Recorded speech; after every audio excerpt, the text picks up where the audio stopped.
is there a purpose to our life? And, well, that's a hard question. And then, if there is a purpose, well, how is it expressed? And then, if there is a purpose and our lives are truncated, as they are, by death, then how can that purpose have significance? And those are hard questions. But Socrates' experience seemed to be that he had lived enough in his life so that when push came to shove, which it certainly did, he was able to gracefully let it go. And he attested to that with his death. And that's fairly convincing, I mean, that's a fairly convincing argument. And it's one that I find, well, it's hard to tell if I find it exactly credible, but I don't find it incredible. I mean, I certainly have noticed that as I've got older and have done things, what would you say?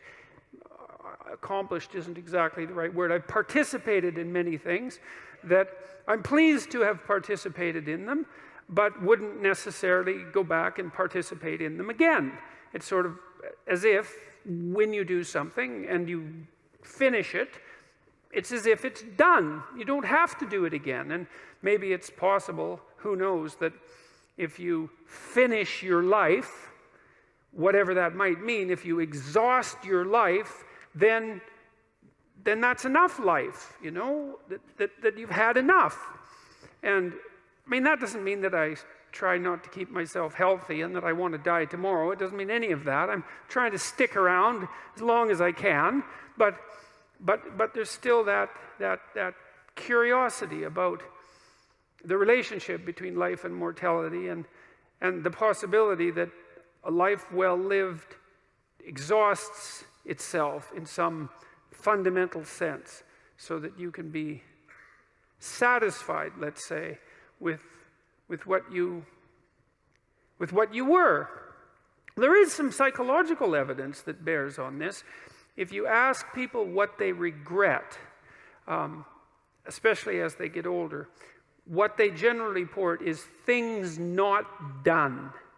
So they don't regret so much mistakes they've made, although, of course, people obviously regret mistakes they've made as well. So they don't exactly regret sins of commission, right? Errors that they've actively made. They torment themselves for opportunities that had presented themselves that they did not, let's say, exploit or engage in. And I think that's worth thinking about too, because one thing that I have become convinced about with regards to human consciousness, which I think is equivalent to the spark of divinity in some sense that our fundamental stories insist has been placed within us, is that human consciousness is that faculty that confronts potential itself.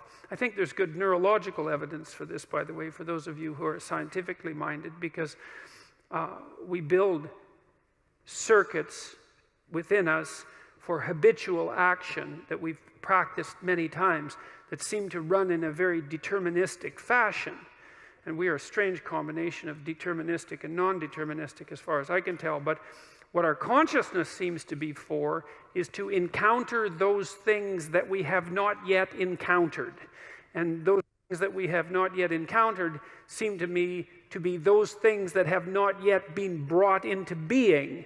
And so you could say that what our consciousness is for the encounter with potential. That our consciousness is it's not for the past, it's not even for the present. It's to transform the future into the present. And really that's what our consciousness does. When you wake up in the morning, you have a new day ahead of you, and the day could take you in very many directions. And the weeks and the years, all of that can take you in very many directions. And you have some apprehension about what those directions might be.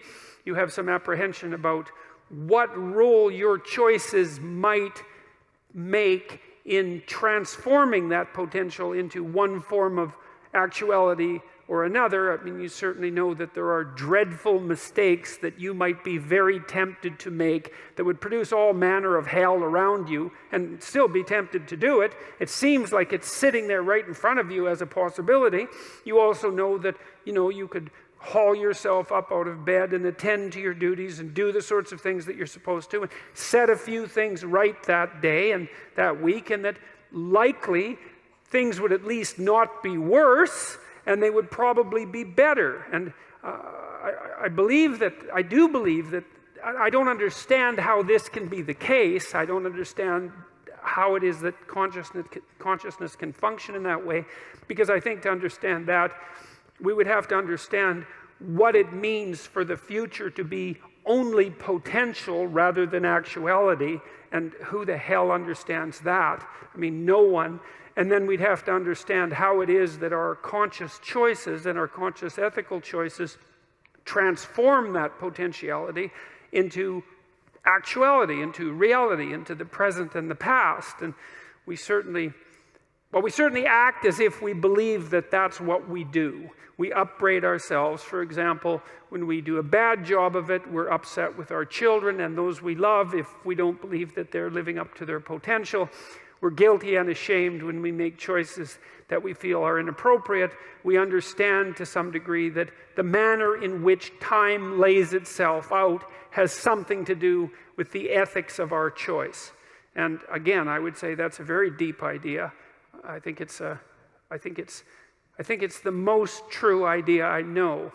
It's very emphasized, that idea emphasized in ancient religious stories such as those that are outlined in Genesis, or in Genesis with its strange insistence that, God is that which brings order out of chaos, formless potential, generates the world out of formless potential, and that we're somehow made in that image, which seems to me to be the case. And that the proper way, by the way, to go about acting in that image is to act in relationship to the potential that confronts you with truth and with courage, with careful articulation.